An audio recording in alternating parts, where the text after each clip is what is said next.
Hello,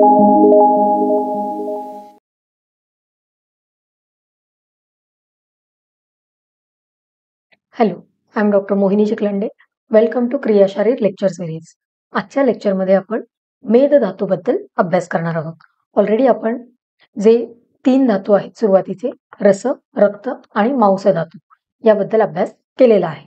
चौथा जो धातू आहे तो म्हणजे मेद धातू. मेद धातू काय करणार आहे? जसे प्रत्येक धातूचं एक स्पेसिफिक कर्म सांगितलेलं आहे. मांस धातूमुळे काय होणार आहे? शरीराला एक विशिष्ट आकार मिळणार आहे. तर मेद धातू काय करणार आहे? मेद धातू हा शरीराला स्निग्धता देण्याचं काम करणार आहे. म्हणजे शरीराला एक ऑइलीनेस किंवा एक ल्युब्रिकेशन मेंटेन करण्याचं काम या धातूमुळे शरीरामध्ये होणार आहे. त्यामुळे हा जो धातू आहे हा स्निग्धता देणारा किंवा शरीरामध्ये एक ऑइलीनेस किंवा ल्युब्रिकेशन मेंटेन करणारा असा हा मेद धातू आहे. हा जो टॉपिक आहे मेद धातू, हा युनिव्हर्सिटी एक्झाममध्ये MCQ, SAQ आणि LAQ अशा 3ही प्रकारच्या प्रश्नांसाठी महत्वाचा आहे. यावरती छोटे छोटे प्रश्न SAQ म्हणून विचारले जाऊ शकतात. पूर्ण मेद धातू LAQ साठी विचारला जाऊ शकतो किंवा अगदी जे उपधातू आहेत, मल आहे, हे MCQ साठी विचारले जाऊ शकतात. त्यामुळे टॉपिक इम्पॉर्टंट आहे. तर मेद धातूची व्युत्पत्ती काय आहे? व्युत्पत्ती म्हणजे काय असतं? तर पर्टिक्युलर मेद हा शब्द कसा तयार झाला याच्यासाठी एक जी डेफिनेशन किंवा काय म्हणू शकतो आपण की ते एक डेरिवेशन की कशा पद्धतीने पर्टिक्युलर तो शब्द तयार झालेला आहे त्याला व्युत्पत्ती म्हणणार आहोत. तर वाचस्पत्यम नावाच्या ग्रंथामध्ये मेद धातूची व्युत्पत्ती दिलेली आहे.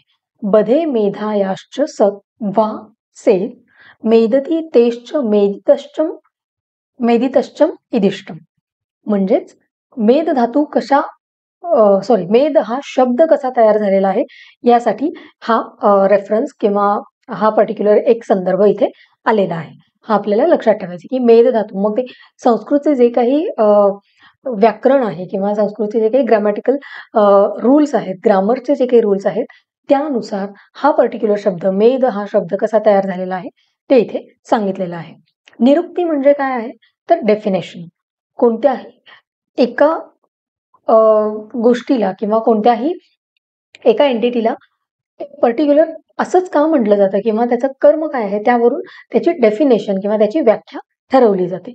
तर त्याच पद्धतीने निरुक्ती म्हणजेच त्या पर्टिक्युलर शब्दाची व्याख्या किंवा डेफिनेशन.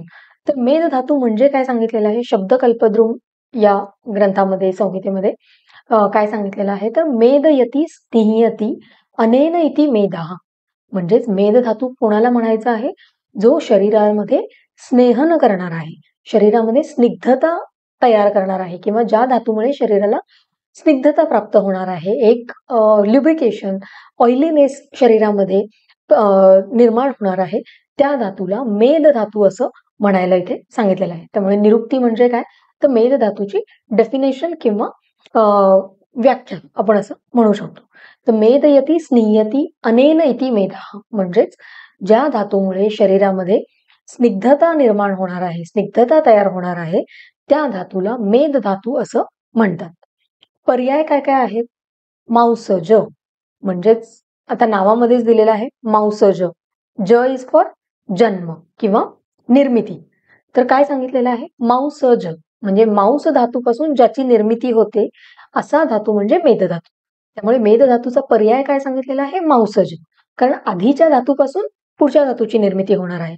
त्यामुळे मांसज म्हणजेच मांस धातूपासून ज्याची निर्मिती होते, ज्याचा जन्म होतो, त्या धातूला आपण मेद धातू म्हणणार आहोत.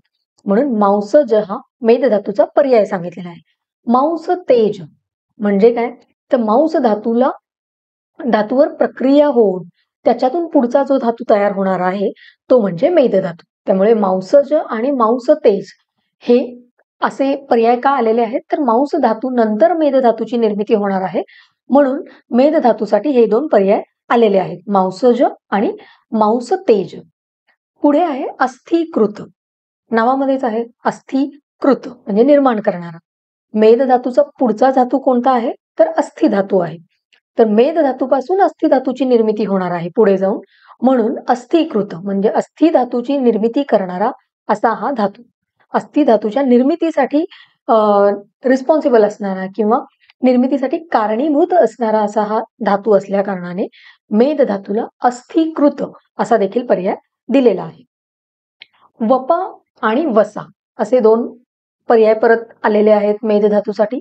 वपा म्हणजे काय, तर उदर प्रदेशामध्ये जे काही आवरण आहे, ज्याला आपण मॉडर्न सायन्समध्ये ओमेंटम म्हणतो, ॲब्डॉमिनल किंवा उदर प्रदेशाला कव्हर करण्यासाठी जे काही ओमेंटम आहे त्यालाच वपा असं म्हटलेलं आहे. म्हणजे हे जे उदरावरील आवरण आहे त्यातल्या स्निग्ध अंशाला, त्यातल्या एक जो काही स्निग्धता आहे त्या स्निग्धतेला वपा म्हटलेलं आहे. आणि वसा म्हणजे काय सांगितलेलं आहे, तर मांस धातूमध्ये जी काही स्निग्धता आहे, थोडीफार जो काही स्निग्धांश आहे मांस धातूमध्ये त्याला वसा म्हटलेलं आहे. वपा आणि वसा हे दोन आपल्याला लक्षात ठेवायचे. वपा म्हणजे उदरावरील आवरणात जे काही स्निग्धांश आहे, म्हणजेच ओमेंटम ज्याला आपण म्हणू शकतो, त्यातल्या स्निग्धांशाला किंवा त्यातल्या स्निग्धतेला वपा म्हणायचं आहे. आणि मांस धातूमध्ये जो काही स्निग्धांश आहे, थोडाफार जो काही स्नेहन करण्याचं जे काही मांस धातूमधलं थोडंफार अंश आहे, कारण मांस धातू पूर्ण वृक्ष आहे का, नाही, तर ते थोडंफार जे काही स्निग्धता मांस धातूमध्ये आहे त्याला आपण वसा म्हणणार आहोत. तर हे आहेत मेद धातूचे पर्याय: मांसज, मांस तेज, अस्थिकृत, वपा आणि वसा. हे असे पॉइंट्स MCQ साठी विचारले जाऊ शकतात की खालीलपैकी मेद धातूचा पर्याय कोणता आहे. तर खाली ऑप्शन्स असतील मांसज, अस्थिकृत, वपा, ऑल ऑफ द अबव. तर तुम्हाला माहिती असलं पाहिजे की हे तीनही जे पर्याय आहेत हे मेद धातूसाठी आलेले आहेत. त्यामुळे ऑप्शन आपल्याला चूज करायचे ऑल ऑफ द अबव. त्यामुळे हे मेद धातूचे पर्याय सांगितलेले आहेत: मांसज, मांस तेज, अस्थिकृत, वपा आणि वसा. पुढचा पॉइंट आहे मेद धातूमध्ये, तो म्हणजे स्थान, लोकेशन काय आहे. मेद धातू शरीरामध्ये आपल्याला कुठे कुठे आढळणार आहे किंवा त्याचं लोकेशन काय काय आहे, तर सर्व शरीर. ऑब्व्हियस आहे, सगळे जे धातू आहेत त्यांचं प्रत्येक धातूंचं एक एक स्थान सांगितलेलं आहे. तर मेद धातू कुठे कुठे आपल्याला बघायला मिळणार आहे, तर संपूर्ण शरीरामध्ये मेद धातूचं स्थान सांगितलेलं आहे.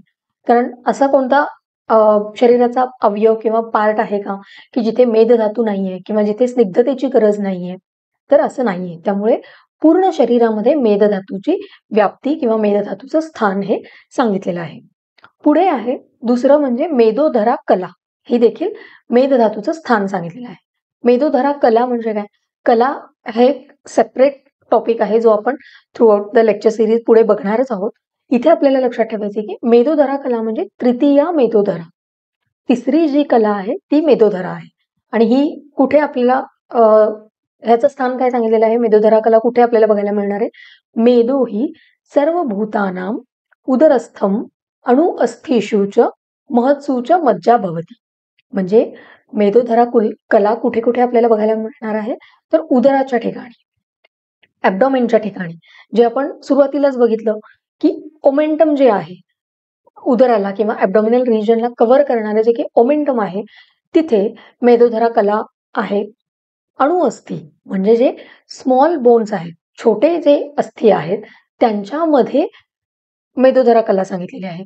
लॉंग बोन्स किंवा जे लार्ज बोन्स आहेत, जे मोठे अस्थी आहेत, स्थूल अस्थी आहेत, त्यांच्यामध्ये तर मज्जा धातू असणार आहे, जे आपण पुढे बघणार आहोत की अस्थी ही पोकळ रचना आहे, पण त्याच्यामध्ये जे आहे ज्याला आपण बोन मॅरो म्हणतो त्यालाच आयुर्वेदामध्ये मज्जा धातू सांगितलेला आहे. तर हे मोठ्या धातूंमध्ये मोठ्या बोन्समध्ये, मोठ्या अस्थींमध्ये आपल्याला मज्जा बघायला मिळणार आहे, मज्जा धातू बघायला मिळणार आहे. पण जे छोटे अस्थी आहेत, अगदी अणुअस्थी आहेत, स्मॉल बोन्स आहेत, त्यांच्यामध्ये मात्र मज्जा धातू नसून तिथे आपल्याला मेदोधरा कला बघायला मिळणार आहे. त्यामुळे आपल्याला लक्षात ठेवायचे की मेद धातूचं स्थान हे सर्व शरीर तर आहेच, पण मेदोधरा कला हे देखील मेद धातूचं स्थान सांगितलेलं आहे. आणि मेदोधरा कला आपल्याला कुठे कुठे बघायला मिळणार आहे, तर उदराच्या ठिकाणी म्हणजे ओमेंडमच्या ठिकाणी आणि अणुअस्थीमध्ये, म्हणजे अणु म्हणजे लहान लहान अस्थींमध्ये, लहान बोन्समध्ये, स्मॉल बोन्समध्ये आपल्याला मेदोधरा कला बघायला मिळणार आहे. तिसरं स्थान काय आहे मेद धातूचं, तर मेदोवह स्त्रोतस. जे आपले आधीचे जे काही आपण धातू बघितले त्यात देखील आपण बघितलं की प्रत्येक धातूसाठी एक सेपरेट स्त्रोतच आहे, एक सेपरेट चॅनल आहे, एक त्यांचा स्वतःचा एक रूट आहे जिथे त्या धातूची निर्मिती होते. तर हे प्रत्येक धातूचं एक एक स्त्रोतच सांगितलेलं आहे. त्यामुळे मेद धातूचं स्थान जेव्हा आपण म्हणणार आहोत तेव्हा सर्व शरीर, मेदोधरा कला आणि सोबतच मेदोवह स्त्रोतस हे देखील मेद धातूचं स्थान सांगितलेलं आहे. हे आपल्याला लक्षात ठेवायचं. तर आता हे मेदोवह स्त्रोतस काय आहे, याची मूलस्थानं काय आहेत? कारण आपण आतापर्यंत जे स्त्रोतसांचा अभ्यास केलेला आहे, एकूण किती स्त्रोतस असतात, आचार्य चरकांनी किती सांगितले, सुश्रुतांनी किती सांगितले आणि प्रत्येक धातूंचा अभ्यास करत असताना आपण त्या स्त्रोतसांविषयी माहिती घेत आहोत. तर इथे आता मेद धातू जेव्हा आपण अभ्यासत आहोत तेव्हा मेदोवह स्त्रोतस आपल्याला अभ्यासणं अनिवार्य आहे. तर मेदोवह स्त्रोतसाचं मूल स्थान काय सांगा? मूल स्थान म्हणजे काय? तर त्यांचे बेसिक लोकेशन्स जिथे हे स्त्रोतस किंवा ह्या धातूची ऍक्च्युअल निर्मिती होणार आहे किंवा ज्याच्यापासून या पूर्ण सगळं जे काही चॅनल आहे, हे पर्टिक्युलर धातू जे काही सर्व शरीरामध्ये पसरलं जाणार आहे त्यांचं मूलस्थान किंवा त्यांचं रूट लोकेशन किंवा बेसिक लोकेशन काय आहे ते म्हणजे मूलस्थान. तर मेदोवह स्त्रोतसाचं मूलस्थान चरक संहितेमध्ये काय सांगितलेलं आहे? मेदोवहानाम स्त्रोतसाम वृक्को मूलम वपावहनम च, म्हणजे वृक्क आणि वपावहन. वृक्क म्हणजे काय? तर किडनी. वपावहन म्हणजे काय? आपण मगाशीच बघितलं की मेदधातूचा पर्याय देखील वपा सांगितलेला आहे. वपा म्हणजे काय? तर उदराच्या ठिकाणी असणारं जे काही आवरण आहे, कोटिंग आहे, ओमेंटम ज्याला आपण म्हणतो ते वपावहन. तर हेच मूलस्थान का सांगितलं असेल वृक्क आणि वपावहन? तर वृक्क म्हणजे किडनीच्या ठिकाणी आणि वपावहन म्हणजेच ओमेंटमच्या ठिकाणी मेदधातूचं जास्त संचय या ठिकाणी आपल्याला बघायला मिळणार आहे. तुम्ही कधीही ऑब्झर्व केलं असेल तर आपल्या उदर प्रदेशाच्या ठिकाणी ऍब्डॉमिनल रिजन मध्ये आपल्याला एक फॅट कलेक्शन किंवा एक प्रकारे आपल्याला फॅट तिथे जाणवणार आहे. तर ते का आहे? तर ते मेदोवह स्त्रोतसाचं मूलस्थान सांगितलेलं आहे. कटी प्रदेश म्हणजे वेस्ट रिजन आणि वपावहन म्हणजेच ऍब्डॉमिनल रिजन ओमेंटमच्या ठिकाणी जास्त मेदधातूची संचिती सांगितलेली आहे. त्यामुळे हे त्याचे मूलस्थान आहे. सुश्रुत संहितेमध्ये काय सांगितलेलं आहे मूलस्थान? मेदोवहे द्वे. सुश्रुत संहितेमध्ये प्रत्येक स्त्रोतस हे 2 म्हणजे पेअर मध्ये आहे असं एक्सप्लेन केलेलं आहे. तर मेदोवहे द्वे म्हणजे मेदोवह स्त्रोतस 2 आहेत. त्यातले मूलस्थान काय आहे? तयोर मूलम कटी वृक्कौच. कटी आणि वृक्क. कटी म्हणजे काय? तर वेस्ट रिजन आणि वृक्क म्हणजेच किडनी. तर आता आपल्याला हे लक्षात ठेवायचे की चरकांनी वृक्क वपावहन सांगितले म्हणजे किडनी आणि वपावहन सांगितलेलं आहे आणि सुश्रुतांनी कटी वृक्क सांगितलेलं आहे. कटी म्हणजे वेस्ट रिजन आणि वृक्क म्हणजे किडनी. तर ह्या प्रत्येकाने हे जे काही सांगितलेलं आहे की वृक्क, वपावहन, कटी म्हणजेच किडनी, ओमेंटम आणि वेस्ट रिजन या ठिकाणी एकूण मेदोवह स्त्रोतसांचं मूलस्थान चरक आणि सुश्रुतांनी मिळून सांगितलेलं आहे. तर या ठिकाणी मेदधातूचं कलेक्शन किंवा संचिती जास्त असल्या कारणाने हे आपल्याला मूलस्थान सांगितलेले आहेत. आणि ह्यांचं काम काय आहे? तर वपावहन ओमेंटमच्या ठिकाणी मेदधातूचं मूलस्थान, मेदोवह स्त्रोतसाचं मूलस्थान सांगण्याचं कारण काय आहे? तर याच्या ठिकाणी मेदधातूची संचिती झाल्यामुळे उदरामध्ये ऍब्डॉमिन मध्ये जे काही ऑर्गन्स आहेत त्यांना प्रोटेक्शन मिळणार आहे. कोणताही आघात किंवा ट्रॉमा सहन करण्याची शक्ती त्या ओमेंटममुळे किंवा त्या मेदधातूमुळे त्या अवयवांना मिळणार आहे. कोणतीही इजा लवकर होणार नाहीये. कारण ऍब्डॉमिन मध्ये खूप ऑर्गन्स आहेत. तर यांना प्रोटेक्ट करण्यासाठी, यांना आघातापासून संरक्षण देण्यासाठी हे वपावहन जे आहे हे कार्य करणार आहे. आणि इथे मेदधातूची संचिती असल्या कारणाने तिथे एक थिक लेअर तयार होणार आहे आणि त्याच्यामुळे या अवयवांचं रक्षण होणार आहे. कटी प्रदेशामध्ये काय आहे? म्हणजेच वेस्ट रिजन. तर तिथे देखील जे काही आघात आहे किंवा तिथले जे काही बोन्स आहेत कटी प्रदेशामधले, वेस्ट रिजन मधले, तर त्या बोन्सना संरक्षण देण्यासाठी किंवा त्यांना प्रोटेक्ट करण्यासाठी इथे मेदधातूची संचिती जी आहे, मेदधातू जो आहे तो इथे कामी येणार आहे. पण वृक्क, किडनीच्या ठिकाणी मेदोवह स्त्रोतसाचं मूलस्थान का सांगितलं असेल बरं? तर याचे 3 रिझन्स आहेत. फक्त एवढंच असेल का तिथे की इथे मेदधातूची संचिती आहे म्हणून किडनीला मूलस्थान सांगितलेलं आहे तर नाही.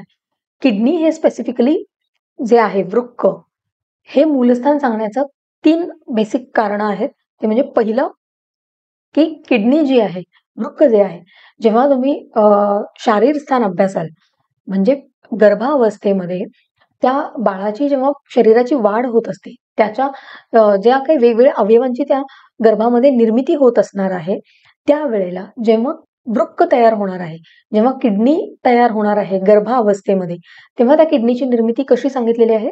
तर रक्त मेदाहा प्रसादा म्हणजे रक्त आणि मेद धातूपासून किडनीची निर्मिती सांगितलेली आहे. जेव्हा गर्भ तयार होत असतो, जेव्हा गर्भाची रचना होत असते, त्यावेळेला जेव्हा वृक्क तयार होत आहे, त्यावेळेला गर्भावस्थेमध्येच रक्त आणि मेद धातूपासून या वृक्क किंवा किडनीची निर्मिती सांगितलेली आहे. त्यामुळे मेद धातू हा महत्वाचा फॅक्टर वृक्क निर्मितीमध्ये किंवा किडनी फॉर्मेशनमध्ये असल्या कारणाने वृक्क हे एक मूलस्थान सांगितलेलं आहे. दुसरं म्हणजे जेव्हा मेदो व स्त्रोतस दुष्टी होणार आहे, कारण पुढे जाऊन आपण जेव्हा रोगनिदान हा विषय अभ्यासणार आहात, तेव्हा तुम्हाला स्त्रोतसांची दृष्टी, त्याची कारणे काय आहेत, त्याची लक्षणं काय आहेत, हे सगळं अभ्यासायला मिळणार आहे. पण स्पेसिफिकली जेव्हा आपण आता इथे वृक्क या टॉपिक बद्दल अभ्यास करणार आहोत, की वृक्क हे का सांगितलेलं आहे मेदो व स्त्रोतसाचं मूलस्थान, तर जेव्हा मेदो व स्त्रोतसाची दृष्टी होते, कशामुळे होणार आहे दृष्टी? तर वारुण्याश्च अतिसेवनात म्हणजे अतिमद्यपानामुळे मेदो व स्त्रोतसाची दृष्टी सांगितली. बाकी अजून बरेच त्याचे कारणं किंवा निदान सांगितलेले आहेत, पण त्यातल्या स्पेसिफिकली वारुण्याश्च अतिसेवनात म्हणजेच अतिमद्यपान केल्यामुळे वृक्क अतिमद्यपान केल्यामुळे मेदो व स्त्रोतसाची दृष्टी सांगितलेली आहे. म्हणजेच काय आपल्याला आता या क्षणी काय बघायला मिळतं किंवा हॉस्पिटलमध्ये जेव्हा आपण पेशंट्स बघतो तेव्हा आपल्याला काय बघायला मिळतं?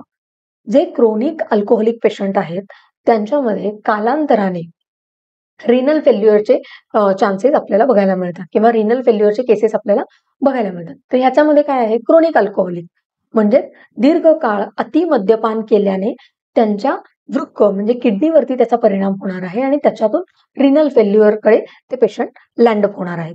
म्हणजेच काय आहे? तर इथे मेदोवह स्त्रोतस आणि वृक्क यांचा संबंध सांगितलेला आहे, की जेव्हा अतिमद्यपान होईल, मेदोवह स्त्रोतसाची दृष्टी होईल आणि त्याच्यामुळे रिझल्ट काय दिसणार आहे? तर किडनी फेल्युअर, रिनल फेल्युअर आपल्याला बघायला मिळणार आहे. म्हणजेच वृक्क, किडनी हे मूलस्थान सांगण्याचं कारण काय आहे त्याच्याबद्दल आपण डिस्कस करत आहोत. हे झाले 2 रिझन्स म्हणजे एकतर गर्भनिर्मितीमध्ये वृक्काची निर्मिती ही गर्भावस्थेमध्ये वृक्काची निर्मिती रक्त आणि मेद धातूपासून होणार आहे म्हणून मेदो व स्त्रोतसाचं मूलस्थान वृक्क आहे.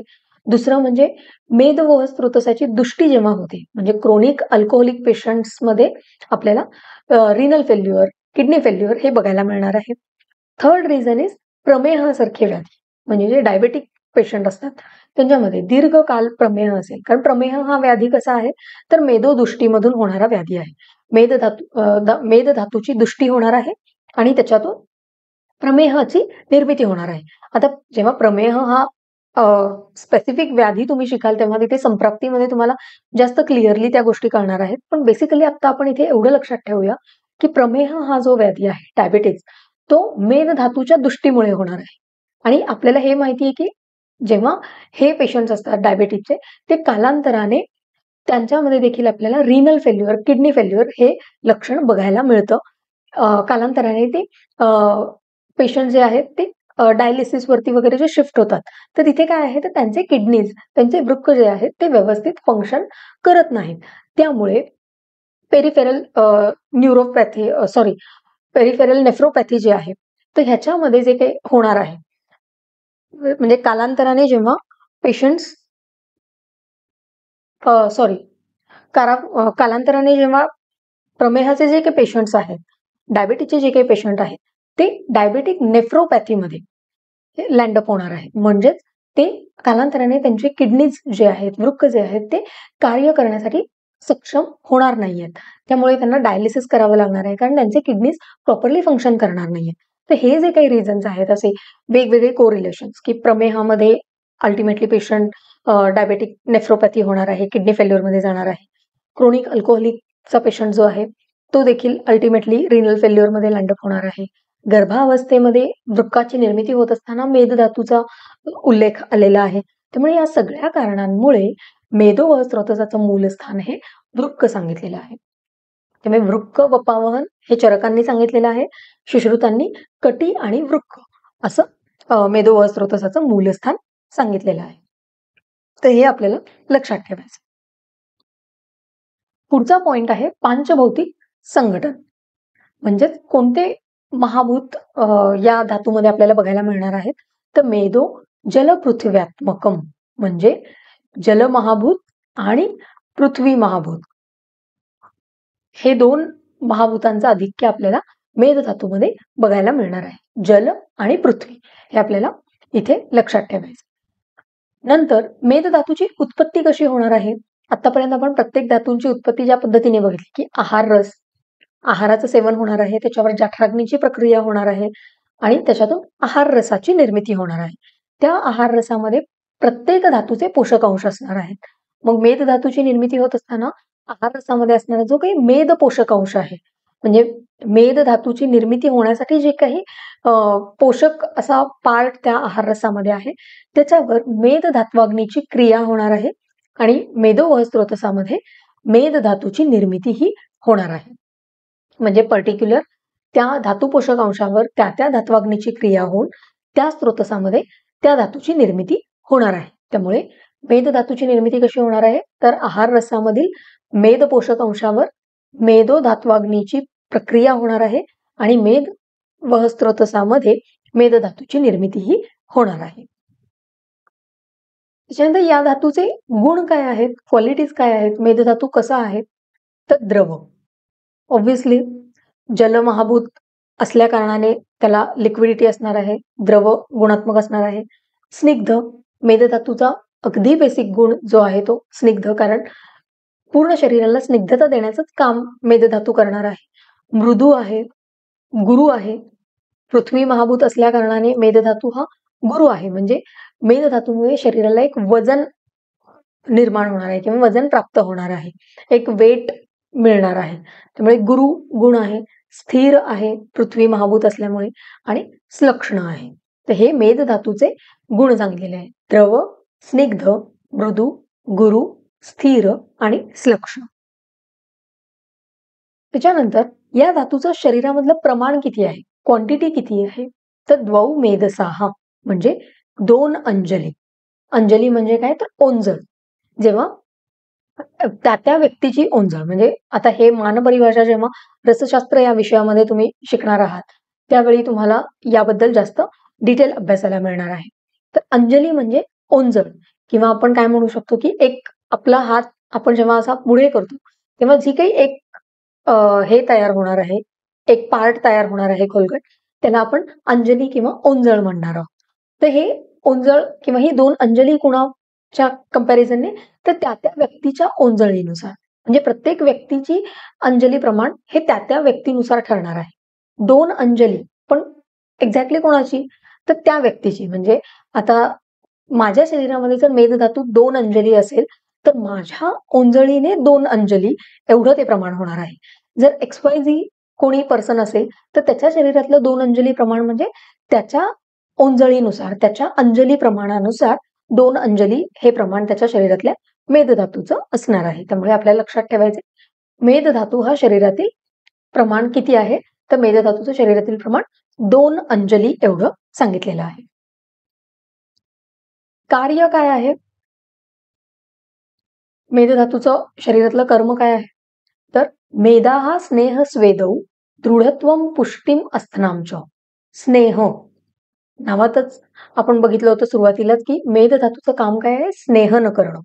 कारण हा स्निग्ध गुणाचा धातू असल्या कारणाने याचं कामच आहे की शरीराला स्नेहन करणं, म्हणजे शरीराला एक काय म्हणू शकतो ऑइलीनेस किंवा ग्रीझीनेस प्राप्त करून देणं, एक ल्युब्रिकेशन मेंटेन करणं, प्रत्येक मुवमेंट स्मूथ होण्यासाठी एक ल्युब्रिकेशन मेंटेन करून ठेवण्याचं काम हे मेद धातूचं सांगितलेलं आहे. स्वेद म्हणजे शरीरामध्ये जी काही स्वेट तयार होणार आहे, स्वेद प्रवृत्ती होणार आहे किंवा स्वेटिंग जे होणार आहे ते देखील मेद धातूचं काम सांगितलेलं आहे. का असं सांगितलं असेल, तर जेव्हा मेद धातूचा मल हा स्वेद सांगितलेला आहे, म्हणजे स्वेट सांगितलेला आहे, जेव्हा स्वेदन होणार आहे, स्वेटिंग होणार आहे, तर बॉडीचं टेम्परेचर जे आहे ते प्रॉपरली रेग्युलेट केलं जाणार आहे. बॉडीचं टेम्परेचर जे आहे ते मेंटेन केलं जाणार आहे. त्यामुळे थर्मोरेग्युलेशन, बॉडी टेम्परेचर व्यवस्थित मेंटेन करण्यासाठी स्वेदन हे देखील कार्य मेदधातूचं सांगितलेलं आहे. म्हणजे जर शरीरामध्ये टेम्परेचर जास्त झालेलं असेल, तर ते स्वेदन करून, स्वेटिंग करून स्वेदामधून, स्वेटमधून ते पूर्ण उष्णता बाहेर काढण्याचं काम हे मेदधातू करणार आहे आणि बॉडीचं टेम्परेचर परत नॉर्मल करण्याचं काम करणार आहे. जर बॉडीचं टेम्परेचर कमी होत असेल, थंडीच्या दिवसांमध्ये किंवा थंड प्रदेशामध्ये गेल्यानंतर स्वेद प्रवृत्ती कमी होणार आहे. का? तर शरीराला टेम्परेचर मेंटेन करण्यासाठी उष्णतेची गरज असणार आहे. त्यामुळे तिथे स्वेटिंग आपल्याला होणार नाहीये. त्यामुळे हे जे काही आहे, एक तर स्नेहन, स्निग्धता देण्याचं काम, स्वेदन म्हणजे शरीरातलं टेम्परेचर, बॉडी टेम्परेचर मेंटेन करून ठेवण्याचं काम देखील मेदधातूचं सांगितलेलं आहे. दृढत्वम म्हणजे शरीराला बळकटी देण्याचं किंवा शरीराला स्ट्रॉंग करण्याचं काम मेदधातूचं आहे. का असं सांगितलं असेल? तर स्निग्धता जे काम आहे मेदधातूचं, स्नेह देण्याचं काम, स्निग्धता देण्याचं काम, त्यामधूनच शरीर बळकट होणार आहे, लवचिक होणार आहे, फ्लेक्झिबल होणार आहे. कशा पद्धतीने? जेव्हा आपण लेदरचं काही असेल, तर लेदरला आपण ऑइलिंग जेव्हा करतो, तेव्हा ते कसं होणार आहे? तर अजून जास्त स्ट्रॉंग होणार आहे किंवा त्याची ड्युरॅबिलिटी वाढणार आहे. त्याच पद्धतीने शरीरातला मेदधातू काय करणार आहे? तर शरीराला स्निग्ध अंशाचं काय म्हणू शकतो आपण, की ते स्निग्धता प्रोव्हाइड करणार आहे किंवा स्नेहांश शरीराला प्रोव्हाइड करणार आहे, ज्याच्यामुळे शरीराची फ्लेक्झिबिलिटी वाढणार आहे. शरीराचं एक काय म्हणू शकतो आपण, की एक लवचिकता किंवा बळकटी येण्यासाठी ज्या काही स्निग्धतेची आवश्यकता आहे, ती या मेदधातूमुळे शरीराला मिळणार आहे आणि त्याच्यामुळे शरीर हे दृढ होणार आहे, म्हणजे बळकट होणार आहे, स्ट्रॉंग होणार आहे. पुढे आहे पुष्टिम अस्थनाम, म्हणजे अस्थि धातूची पुष्टी करणार आहे. ऑब्व्हियस आहे, मेदधातूनंतर तयार होणारा कोणता धातू आहे? तर अस्थि धातू आहे. तर अस्थि धातू उत्तम तयार होण्यासाठी मेदधातूच रिस्पॉन्सिबल असणार आहे. जर मेदधातूचं कार्य व्यवस्थित होत राहिलं, तरच अस्थि धातू व्यवस्थित तयार होणार आहे. त्यामुळे अस्थि धातूचं पोषण करण्याचं काम, अस्थि धातूला एक पूरक असं अंश प्रोव्हाइड करण्याचं काम हे मेदधातूचं आहे. त्यामुळे मेदधातूपासूनच पुढे अस्थि धातूची निर्मिती ही होणार आहे. तर हे झाले मेदधातूची कार्य: स्नेहन, स्वेदन, दृढत्व आणि अस्थिपुष्टी. म्हणजेच अस्थि धातूचं पोषण करण्याचं काम किंवा उत्तम अस्थि धातू निर्माण करण्याचं काम हे मेदधातूचं सांगितलेलं आहे. हे झालं सुश्रुत संहितेतला रेफरन्स. अष्टांग हृदयमध्ये जो रेफरन्स आलेला आहे, प्रत्येक धातूची श्रेष्ठ कर्म सांगितलेली आहे. प्रीणनम जीवनम लेपहा, स्नेहो धारण पूरणे, गर्भोत्पादश्च धातूनाम श्रेष्ठम कर्म क्रमात स्मृतम्. मग त्याच्यामधले पहिले 3 जे आहेत ते रसरक्त मांस धातूसाठी आहेत. चौथा जो कर्म आहे ते म्हणजे स्नेहो, म्हणजे शरीराला स्नेहन करण्याचं काम, शरीराला स्निग्धता देण्याचं काम हे मेदधातूचं सांगितलेलं आहे. तर हे झाले मेदधातूची कार्ये. पुढे मेदधातूचा उपधातू काय आहे? स्नायू. जेव्हा उपधातू हा सेपरेट टॉपिक आपण अभ्यासणार आहोत, तेव्हा आपण याबद्दल डिटेल अभ्यास करणार आहोत. इथे आपल्याला लक्षात ठेवायचं की मेदधातूचा उपधातू म्हणजे जेव्हा मेदधातू तयार होत असतो, सोबत बाय प्रोडक्ट म्हणून ज्या काही गोष्टी तयार होतात त्यांना आपण उपधातू म्हणतो. तर मेदधातूचा उपधातू काय आहे? स्नायू. आणि मेदधातूचा मल काय आहे? जो आपण आधीच डिस्कस केलेला आहे, तो म्हणजे स्वेद. हे जे पॉइंट्स आहेत हे एमसीक्यू साठी इम्पॉर्टंट असतात, की खालीलपैकी मेदधातूचा मल कोणता आहे किंवा स्वेद हा कोणत्या धातूचा मल सांगितलेला आहे किंवा स्नायू हा कोणत्या धातूचा उपधातू सांगितलेला आहे. अशा पद्धतीचे प्रश्न एमसीक्यू साठी विचारले जाऊ शकतात. त्यामुळे आपल्याला माहिती असायला हवं की मेदधातूचा उपधातू स्नायू आहे आणि मल स्वेद आहे. त्याच्यानंतर सारता ही जी कॉन्सेप्ट आहे ती आपण सुरुवातीपासून बघत आहोत की रससार, रक्तसार, मांससार, त्याच पद्धतीने मेदधातू सारता देखील सांगितलेली आहे. म्हणजे मेदधातू जेव्हा त्याच्या प्युरेस्ट फॉर्म मध्ये असणार आहे, तेव्हा शरीरामध्ये काय काय लक्षणं बघायला मिळणार आहे. चरक संहितेमध्ये मेदधातू सारतेबद्दल वर्णन आलेलं आहे. वर्ण, स्वर, नेत्र, केश, लोम, नख, दंत, ओष्ठ, मूत्र, पुरेशेषु विशेषतः स्नेहो मेदसाराणा. म्हणजेच हे जे काही अवयव सांगितलेले आहेत किंवा हे जे काही इथे वर्णन केलेलं आहे हे विशेष स्निग्ध आहे. म्हणजे या ठिकाणी जास्त स्निग्धता, जास्त एक काय म्हणू शकतो लस्टर किंवा एक चकाकी या ठिकाणी आपल्याला बघायला मिळणार आहे. म्हणजेच काय वर्ण म्हणजे कॉम्प्लेक्शन जे मेद धातुसार व्यक्ती आहे, ती व्यक्ती कशी असणार आहे, तिचं कॉम्प्लेक्शन एकदम छान असणार आहे. बघितल्यानंतरच प्रसन्न वाटणार आहे. स्वर स्निग्ध असणार आहे म्हणजेच त्या व्यक्तीचा आवाज मधुर असणार आहे. युजुअली जे सिंगर्स असतात तर ते बऱ्यापैकी त्यांचा आवाज हा स्निग्ध स्वर असतो. म्हणजेच त्यांचा आवाज मधुर असतो, गोड असतो, ऐकायला छान वाटेल असा त्यांचा आवाज असतो. तर मेद धातुसार जी व्यक्ती आहे ती देखील याच पद्धतीने स्निग्ध स्वर म्हणजेच मधुर आवाज असणारी अशी असणार आहे. नेत्र म्हणजे डोळे, केश म्हणजे हेअर, स्काल्प हेअर, लोम म्हणजे बॉडी हेअर, नख नेल्स, दंत म्हणजे टीथ, ओष्ठ म्हणजे लिप्स, मूत्र युरिन, पुरीश म्हणजे फिसेस किंवा स्टूल या ठिकाणी देखील स्निग्धता असणार आहे. आता हे आपल्याला कळू शकतं की नेत्राच्या ठिकाणी स्निग्धता म्हणजे डोळ्यांमध्ये ड्रायनेस अजिबात दिसणार नाहीये, एक पाणीदार डोळे दिसणार आहेत. केश म्हणजे ड्राय हेअर असणार नाहीयेत. तेल जरी नाही लावलं तरी या व्यक्तींचे केस कसे असणार आहेत तर एकदम ऑइली किंवा एक व्यवस्थित ग्रीझी की प्रॉपरली ऑइलिंग केलेलं आहे अशा पद्धतीनेच या व्यक्तींचे केस दिसणार आहेत. लोम म्हणजे बॉडी हेअर देखील सॉफ्ट असणार आहेत. या लोकांना बॉडी लोशन किंवा मॉइश्चरायझरची गरज पडणार नाहीये. नख एकदम स्निग्ध असणार आहे. काही लोकांची नखं असतात जी एकदम ड्राय असतात, पटकन तुटतात. तर या व्यक्तींची जी नखं आहेत, मेदसार व्यक्तींची, तर त्यांची नखं स्निग्ध असणार आहेत. म्हणजे ते इझिली तुटणार नाहीयेत आणि त्यांच्या नेल्सना एक चकाकी असणार आहे, एक लश्चर असणार आहे. दंत, दाताच्या ठिकाणी स्निग्धता म्हणजे काय? तर तिथे कोणत्याही प्रकारचं ड्रायनेस किंवा आपण काय म्हणू शकतो की काही जणांमध्ये पटकन त्यांचा इनामल जे आहे किंवा आउटर कोटिंग जे असतं दातांचं ते निघून जातं आणि त्याच्यामुळे त्यांना बरेच डेंटल प्रॉब्लेम्स होत असतात. तर अशा काही गोष्टी मेदसार व्यक्तीमध्ये आपल्याला बघायला मिळणार नाहीयेत. कारण त्यांचे दात जे आहेत ते देखील स्निग्ध असणार आहेत. त्यामुळे त्यांचं डेंटल हेल्थ जी आहे ती उत्तम असणार आहे. मूत्र आणि पुरीश ह्या ठिकाणी स्निग्धता म्हणजे काय?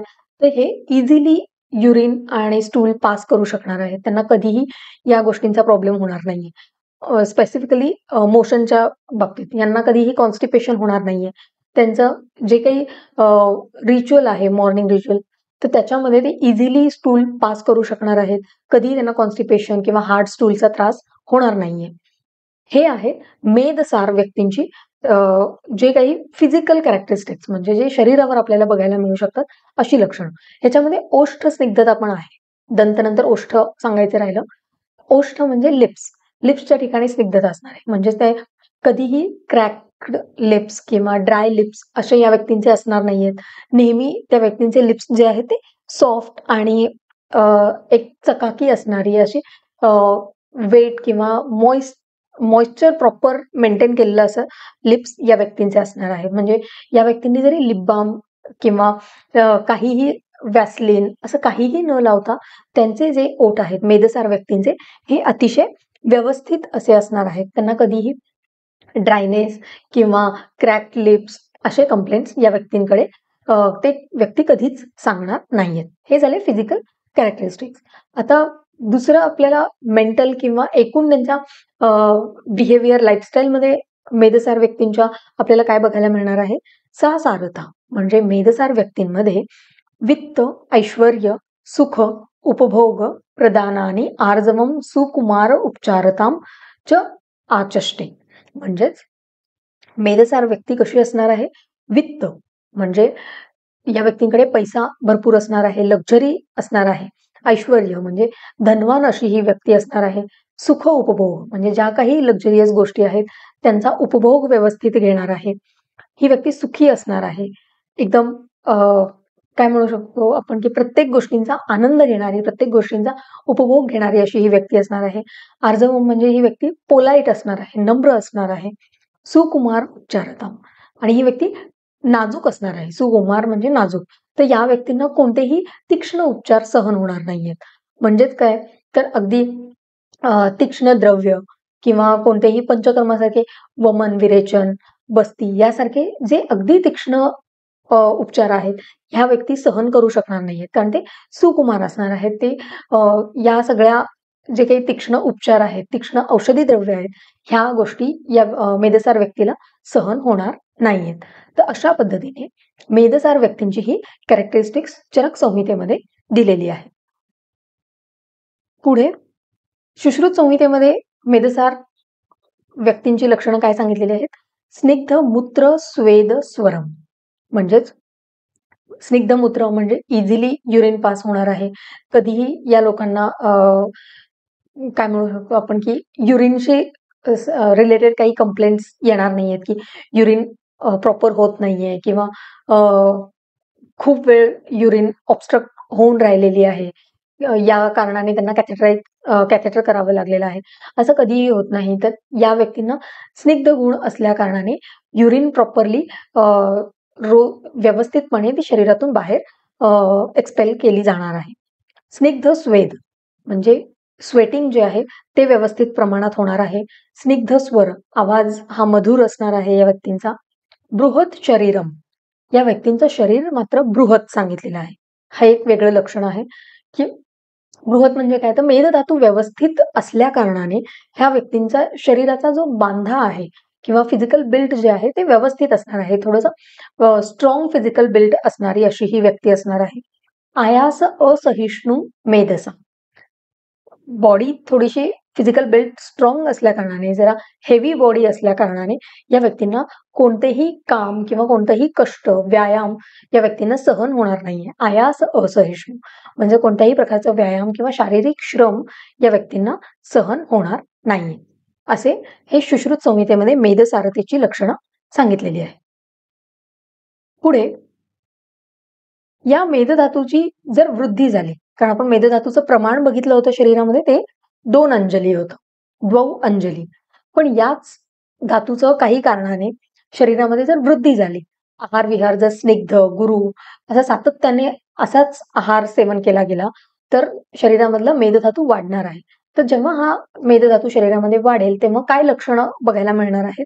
तर मेदा हा स्निग्धांगताम, उदर पार्श्ववृद्धीम, कास श्वासादीन दौर्गंध्यमच, म्हणजेच स्निग्धांगताम म्हणजे पूर्ण शरीर हे ओव्हर स्निग्ध, ओव्हर ऑइली, जास्त शरीरावरती ऑइलीनेस असा जाणवणार आहे. उदर पार्श्ववृद्धी म्हणजे उदराच्या ठिकाणी, ॲब्डोमेनच्या ठिकाणी फॅट कलेक्शन जास्त होणार आहे. पार्श्व म्हणजे जिथे लॅटरल रिजन किंवा कटी प्रदेश जो आहे या ठिकाणी फ्लँक्समध्ये असे टायर्स दिसणार आहेत किंवा फॅट कलेक्शन दिसणार आहे. कास श्वास हे जे काही व्याधी आहेत हे त्या व्यक्तींना होणार आहेत. कफ आणि श्वास म्हणजे थोडंही कष्ट केले की लगेच ब्रेथलेसनेस जाणवणार आहे. दौर्गंध्य हे का लक्षण आलं असेल, तर मेदधातूचा मल सांगितलेला आहे स्वेद. जेव्हा मेदधातूची वृद्धी होईल तर ऑब्व्हियसली त्याचा मल देखील वाढणार आहे, म्हणजे स्वेद प्रवृत्ती जास्त होणार आहे, ओव्हर स्वेटिंग होणार आहे. त्यामुळे त्या व्यक्तीच्या शरीराला एक प्रकारची दुर्गंधी येणार आहे, कारण ओव्हर स्वेटिंग झाल्यामुळे शरीरामध्ये एक वेगळ्या प्रकारचा असा दुर्गंध यायला सुरुवात होणार आहे. तर हे मेदवृद्धीचं लक्षण सुश्रुत संहितेमध्ये सांगितलेलं आहे. अष्टांग हृदयमध्ये काय सांगितलेलं आहे मेदवृद्धीचं लक्षण? तद्वन मेदस तथा श्रमम अल्पे अपि चेष्टिते श्वासम, म्हणजे थोडेसे कष्ट जरी केले तरी या व्यक्तीला लगेच दम लागणार आहे, ब्रेथलेसनेस जाणवणार आहे. कारण मेदवृद्धी जर शरीरामध्ये झाली तर उदर प्रदेशामधला जो काही मेदाचा भार आहे, मेदधातूचा भार आहे, तो उर प्रदेशामध्ये चेस्ट रिजन वरती येणार आहे आणि थोडेही कष्ट केले, थोडेही श्रम केले की लगेच या व्यक्तींना एकदम दम लागल्यासारखं होणार आहे, ब्रेथलेसनेस जाणवणार आहे. स्फिक्स तनोदर लंबनम म्हणजे स्फिक म्हणजे नितंबाचा प्रदेश, बटक रिजन, स्तन म्हणजे ब्रेस्ट आणि उदर म्हणजेच ॲब्डोमिनल रिजन, या ठिकाणी मेदधातूची अतिसंचिती होणार आहे आणि तिथे लंबनम म्हणजे एक प्रकारे फ्लॅबी असे हे अवयव बघायला मिळणार. म्हणजे तिथे एक थुलथुलीतपणा आलेला आपल्याला बघायला मिळणार, कारण या ठिकाणी मेदधातूची संचिती होणार आहे. सगळ्यात आधी वजन वाढल्यानंतर पहिल्यांदा कुठे जमा होणार आहे, तर ते स्फिक आणि स्तनाच्या ठिकाणी आणि उदराच्या ठिकाणी जमा होणार आहे. त्यामुळे जेव्हा मेदवृद्धी होणार आहे तेव्हा या ठिकाणी एक फॅट कलेक्शन आपल्याला जाणवणार आहे आणि ते जे अवयव आहेत ते अगदी थुलथुलीत असे दिसायला लागणार आहे. हे झालं मेदवृद्धीचं लक्षण. मेदक्षयामध्ये काय आपल्याला बघायला मिळणार आहे, जर मेदधातूचा क्षय झाला, मेदधातूचं शरीरातलं प्रमाण कमी झालं, तर काय लक्षणं बघायला मिळणार आहेत? मेदा हा क्षय, म्हणजे मेदधातूचा क्षय झाला तर प्लीहाभिवृद्धी, प्लीहा वृद्धी होणार आहे, म्हणजे स्प्लिनोमेगॅली होणार आहे. म्हणजेच काय, जर मेदधातूचा क्षय झाला तर ऑब्व्हियसली ॲब्डॉमिनल रिजन मधला देखील फॅट कमी होणार आहे. त्यामुळे स्प्लीन जी आहे ते पाल्पेबल होणार आहे. त्यामुळे आपण प्लीहाभिवृद्धी म्हणजेच काय, तर तिथला फॅट कमी झाल्यामुळे, मेदधातू कमी झाल्यामुळे स्प्लीन जी आहे ती पाल्पेबल होणार आहे. त्यामुळे इथे प्लीहाभिवृद्धी असं मेदक्षयाचं लक्षण सांगितलेलं आहे. संधी शून्यता म्हणजेच काय, तर सांध्यांच्या ठिकाणी बधिरता येणं किंवा तिथे काही जाणीव न होणं किंवा एक प्रकारे बाधिर्य येणं, ज्याला आपण म्हणतो की सेन्सेशन कमी होणं, हे का होणार आहे? जसं आपण बघितलं की मेदधातूचं स्थान काय सांगलेलं आहे, अणुअस्थी, म्हणजेच लहान अस्थींमध्ये मेदोधरा कला सांगितलेली आहे, जिथे मेदधातू संचित असणार आहे. पण हाच मेदधातू जर कमी झाला शरीरातला, तर या ठिकाणी एक पोकळी निर्माण होणार आहे. तिथे मेदधातू नसल्याने किंवा मेदधातूचं प्रमाण कमी असल्याने त्या ठिकाणी बाधिर्य किंवा बधिरता त्या सांध्यांच्या ठिकाणी आपल्याला दिसणार आहे. रौक्षम म्हणजेच मेदधातू स्निग्धता देण्याचं काम करणार आहे. पण हाच जर मेदधातू कमी झाला तर ऑब्व्हियसली स्निग्धता कमी होणार आहे. म्हणजेच काय होणार आहे, तर शरीरामधली रुक्षता वाढणार आहे, ड्रायनेस वाढणार आहे. मध्ये स्किन वरती ड्रायनेस असेल, लिप्स एकदम ड्राय होतील, हेअर जे आहेत ते एकदम ड्राय होतील. कितीही मॉइश्चरायझर किंवा बॉडी लोशन जरी लावलं तरी देखील फ्रिक्वेंटली स्किन लगेच ड्राय होणार आहे. तर हे जे काही लक्षणं आहेत ही मेदक्षयामध्ये आपल्याला बघायला मिळणार आहे. मेदूर मांस प्रार्थनाचं आणि मेदक्षयामध्ये आपल्याला काय बघायला मिळणार आहे, सगळ्यात इम्पॉर्टंट ते म्हणजे मेदूर मांस प्रार्थना.